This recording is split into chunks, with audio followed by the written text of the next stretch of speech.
tabla se puede ver que el ángulo alfa intersectando con el punto de rotura es 45 menos phi medios. Es el plano de, o él nos muestra la dirección en la cual se produce la rotura. Y con la horizontal, o si usted quiere, el punto y el radio forman 90 grados y el ángulo que forma van a ser 2 theta. Pues este ángulo alfa simplemente me está mostrando cómo es la dirección en la cual se va a producir la rotura de mi terreno y cuáles son los estados tensionales en ese punto. El ángulo theta es el ángulo de falla o de deslizamiento bajo estos estados tensionales sigma 1 y sigma 3. Entonces, fíjense, alfa es diferente al caso de theta. Bueno, ahora vamos a analizar el cubito. Y acá estoy colocando esa pantallita.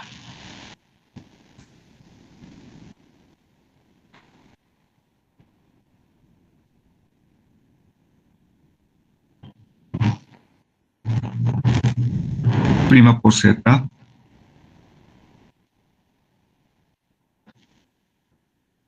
donde Z es esta profundidad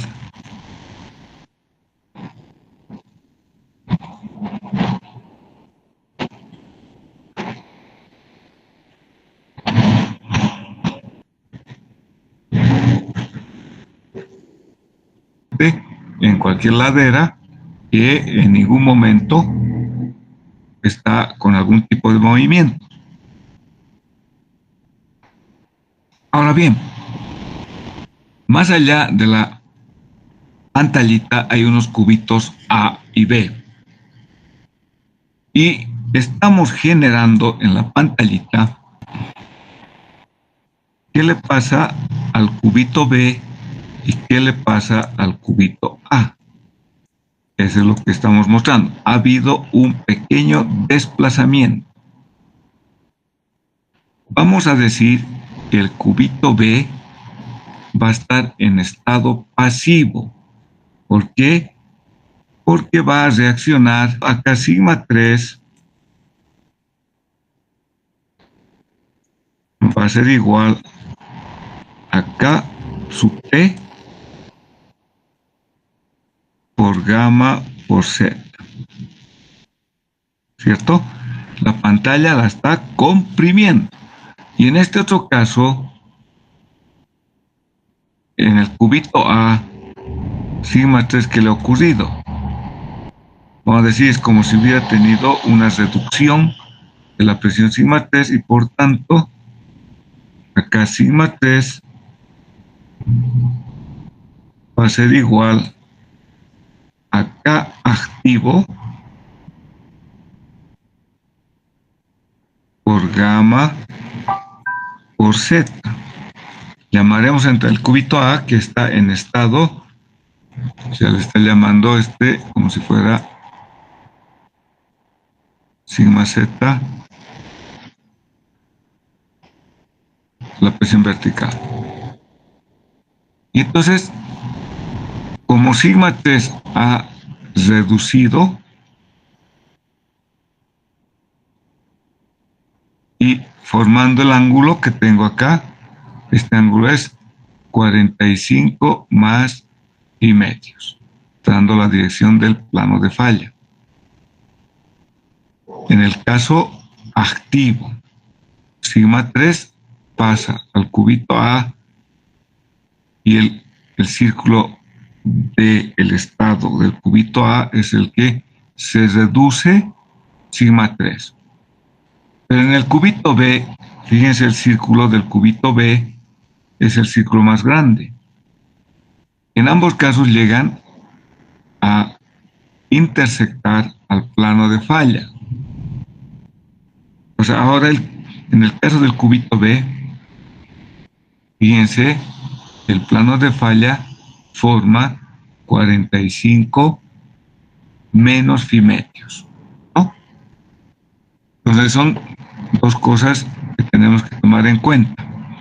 El plano de falla en el estado pasivo, acá fíjense qué le ha ocurrido a sigma 3. Sigma 3 pasa a este lado, aumenta. ¿Cómo van a ser nuestras ecuaciones de rotura entonces en cada uno de los casos? Fíjense que sigma 1 y tengo sigma 3 y no toca o no han llegado a la falla, por tanto está en estado de reposo y no se ha roto el suelo. Cuando la plaquita hemos desplazado, ha habido una rotura del suelo y que el cubito B entra en un estado pasivo, porque esto lo está comprimiendo, y el cubito A entra en un estado activo. Se reduce la sigma 3, como se muestra acá. Y el punto 3, unido con el punto D, nos muestra el ángulo del plano de falla. En el caso del estado pasivo, acá el punto 3 pasa a este otro lado, que es el punto E, y el punto E unido con el punto F me está dando el ángulo del plano de falla, que es 45 menos phi' sobre 2. ¿Cuáles son las ecuaciones? Para el estado activo, tengo 1 igual a sigma 3 por n sub phi más 2 veces la cohesión por la raíz de n sub phi, ¿cierto? Esta es la ecuación de rotura en estados tensionales de mi suelo. Vale decir, en un estado donde no se ha roto, esta es su ecuación, que tiene sigma 1, sigma 3, y que si hay cohesión, va a tener esa cohesión. Pero ahora cuando hay un desplazamiento, sigma 3, ¿cómo queda? En el estado activo,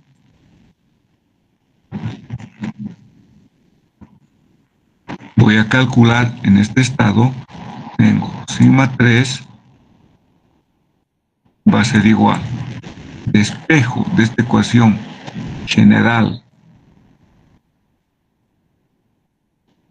la presión o la tensión sigma 3 va a ser sigma 1 sobre n sub phi menos 2 veces la cohesión, ¿cierto?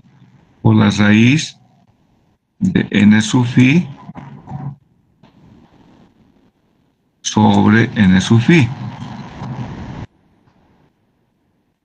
Bueno, entonces, si yo multiplico y divido por la raíz de n sub phi, que voy a tener 1 sobre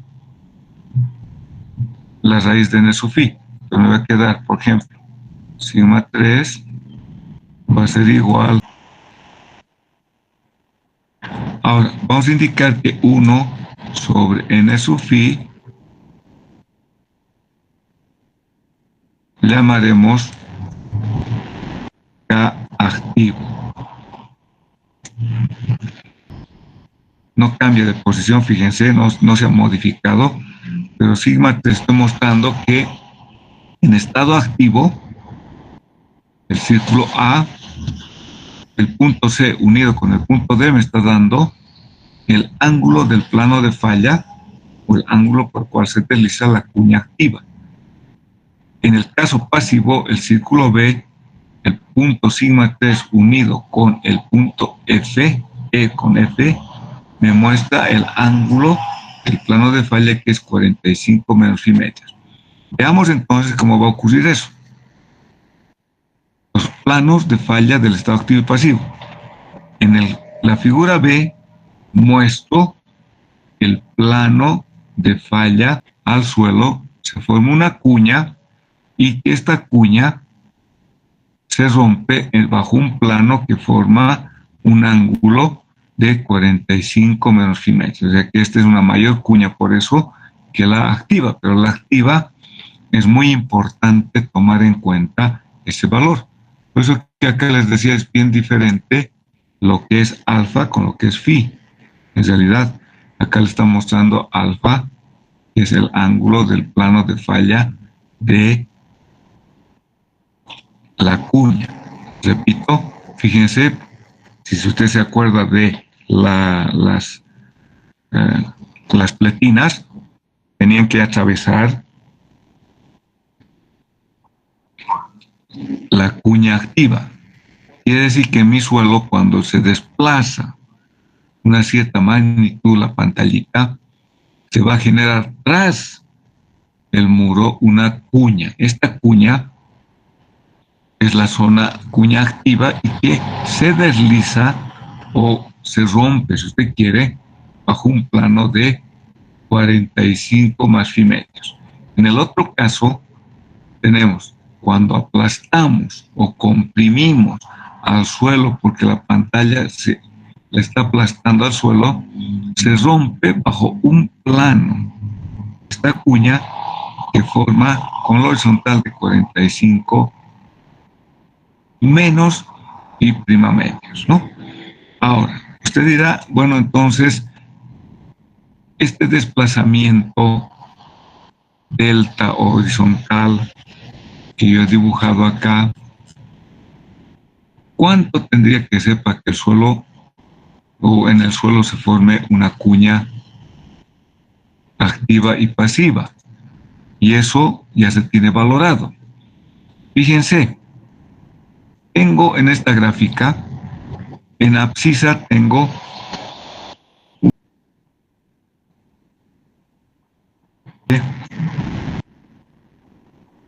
y se desplaza una magnitud delta X. Si hablamos de esta distorsión, es decir, la tangente de gamma es igual a cateto opuesto, material resistencia al corte. Las tensiones de corte me generan deformaciones angulares y eso se llama distorsión. Entonces, gamma, que se denomina como gamma, es igual a delta X sobre H. Llega a un punto en el cual, desde el estado en reposo, aumenta un poquito hasta una cierta magnitud y que se produce el estado activo, o sea, se rompe el suelo para esta pequeña deformación. En el caso pasivo es que aumentamos la distorsión mucho más allá, es decir, que estoy apretando mucho más allá al suelo hasta un valor mucho más grande que el anterior y que se produce la rotura. Ahora bien,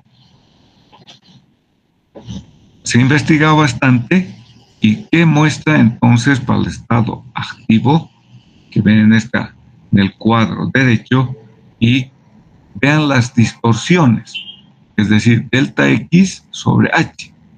En una arena suelta, a partir de qué valor ya se produce la cuña activa, 0,001 a 0,002. O sea, es un ángulo, es una pequeña deformación y ya hay cuña activa.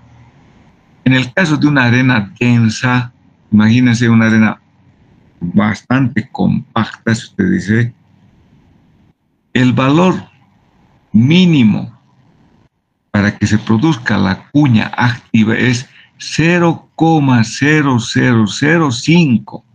Es un valor sumamente pequeñito. Al mínimo desplazamiento ya se produce cuña activa. También lo que varía, ¿no? En las arcillas blandas, 0,02.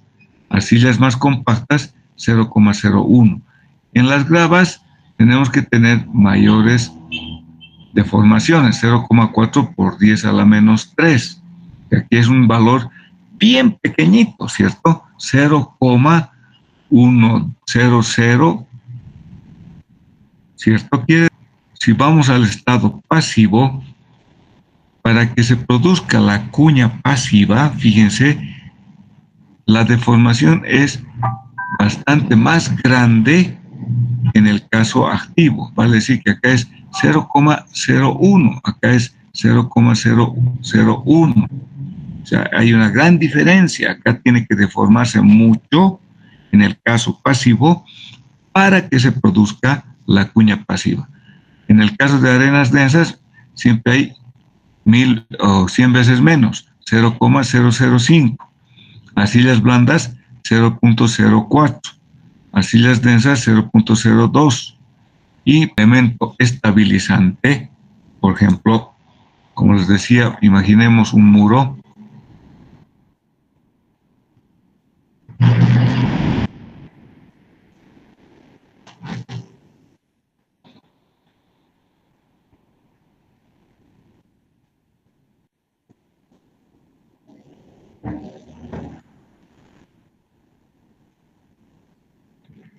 La acción de esa cuña como un empuje. Bueno, en el caso de que estoy asumiendo de que esto va a tener un pequeño desplazamiento, ¿cierto?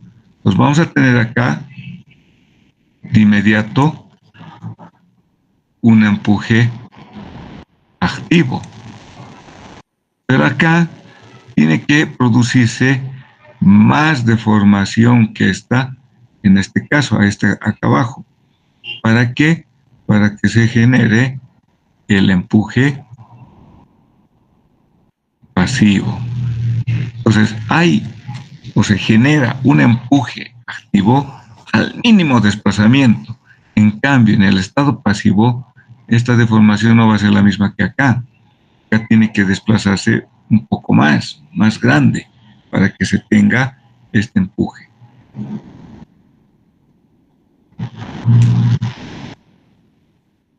Esta altura de suelo no es muy grande. O sea, la profundidad de fundación, esta profundidad de fundación, imaginen 1 metro y medio, no va a generar este empuje pasivo. Entonces, esos conceptos es que usted tiene que comenzar a ver cómo se va a realzar. Ahora, he hablado de 3 coeficientes, o hemos dicho que la razón entre la presión horizontal dividido la presión vertical va a ser igual a un coeficiente K. Bueno, por la teoría de elasticidad, este coeficiente K va a ser una razón de módulos de Poisson. Esa es la realidad a partir de la teoría de la elasticidad. Pero usted sabe que el suelo no tiene ningún comportamiento elástico. Entonces, este coeficiente K podemos indicar que vamos a tener 3 valores de coeficiente K. K sub 0, coeficiente en reposo. K sub A, coeficiente activo. Y K sub P, coeficiente pasivo. Veamos entonces cuánto vale el coeficiente K sub 0. Vamos a estudiar las presiones laterales. Quiere decir que estamos hablando de muros de sostenimiento aislados. Este muro en el gráfico A, como no tengo movimiento alguno, vamos a tener una presión horizontal en reposo. Si tengo un movimiento horizontal, como ven acá en la figura B, delta H, tengo que hay una pequeña rotación, se formará la cuña activa, que se romperá con un ángulo de 45 más phi medios, y tendremos la presión horizontal activa. Ahora, si el muro presiona al suelo, el desplazamiento es hacia el terreno. Respecto a H tengo una mayor deformación y el ángulo de falla de la cuña va a ser 45 menos phi medios. Eso tiene que acordarse, ¿no? Entonces yo tengo un caso.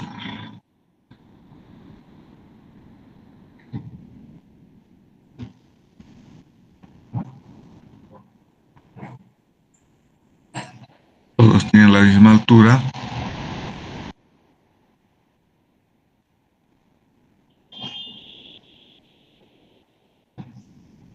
H.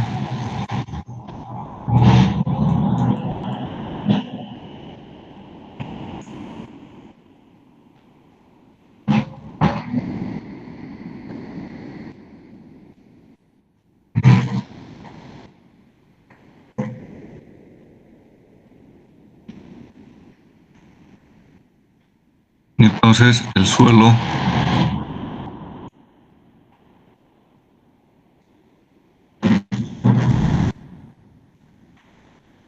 no tiene nada. Acá mi suelo es el mismo. El suelo es el mismo.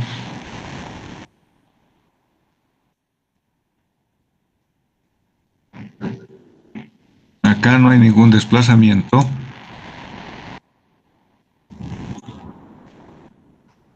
Acá tenemos este desplazamiento en este sentido. Delta X. Acá tengo hacia el terreno. Delta X. Y la cuña. Y acá entonces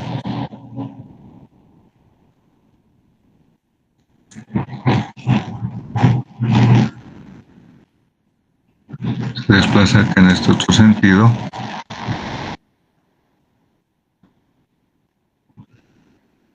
¿Cierto? Y por tanto, acá la cuña que se forma es esta.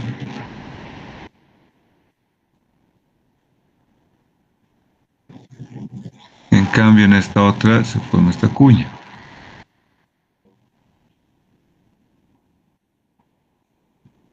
Y el ángulo que tenemos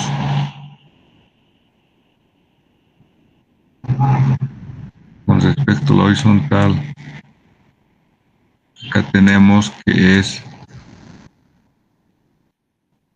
45 más pi medios. Y acá el ángulo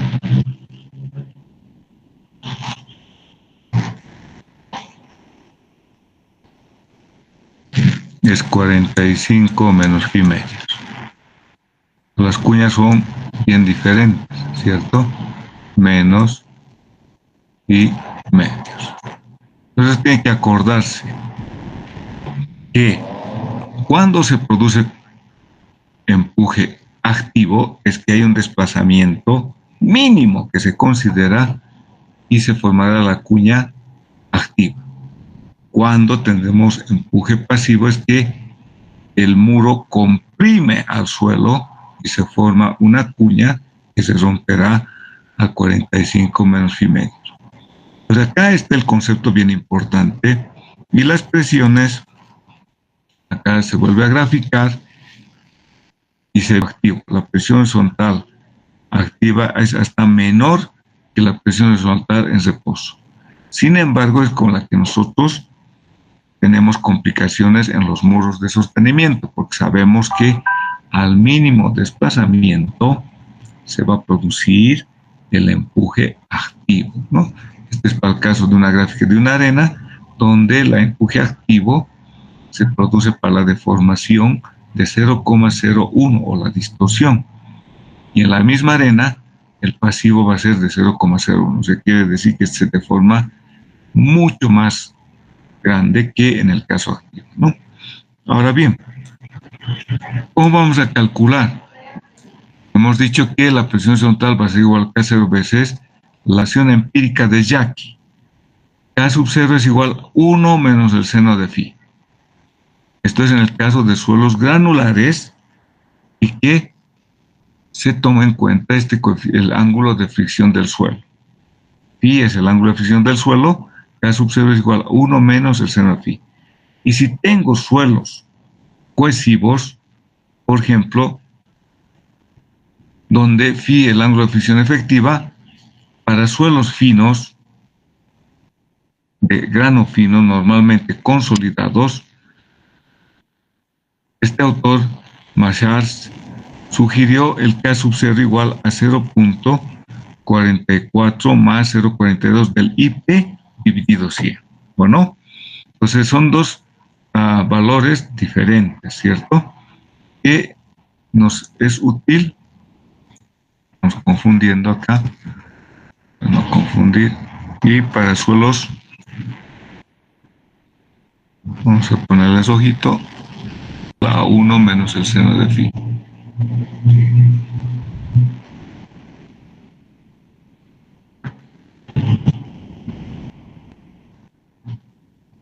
Y cuando tengo el suelo arcilloso, que no sea normalmente consolidado, sino sea preconsolidado,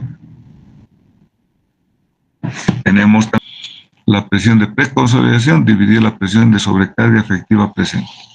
Ahora, acá les da un dato referencial. Esto es referencial por si acaso, no es un dato completamente que tenemos que tomarlo a rajatabla.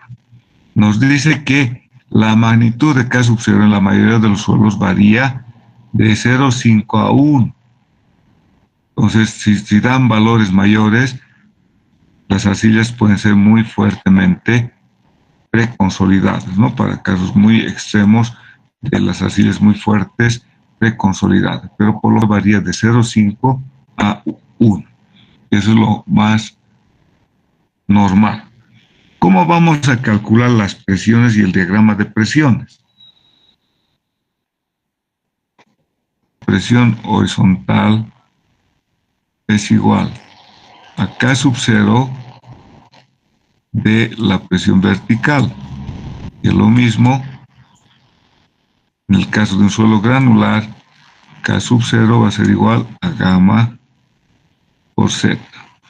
Entonces, esto quiere decir que siempre tenemos que conocer el gamma de mi suelo, el tipo y los parámetros de mi suelo. Por ejemplo, acá tengo un ejemplo netamente granular. El diagrama de presiones, fíjense, para el primer estrato, gamma a la altura del nivel CE, la presión horizontal va a ser igual, lo hagamos acá,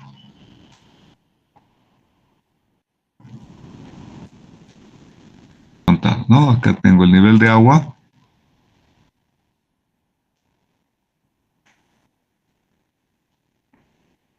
acá tenemos nivel freático,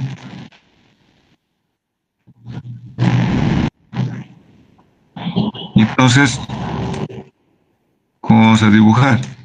Entonces tengo acá la presión de mi suelo a este nivel horizontal. Este valor vale gamma por H1 por K sub 0. Entonces tengo que tener el dato del ángulo de fricción de mi suelo o el límite líquido. Esta presión se está uniforme al terreno inferior. ¿Cuánto va a valer acá la presión? Esta solita es gamma por H1, ¿cierto? Y como es el mismo suelo, por el momento pongamos así, y de este suelo saturado, lo voy a dibujar acá,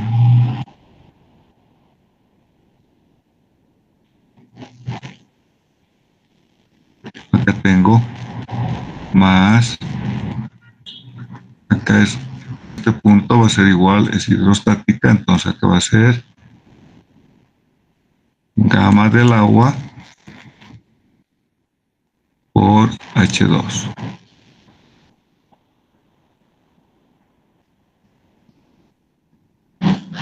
que está aplicado en su centro de gravedad.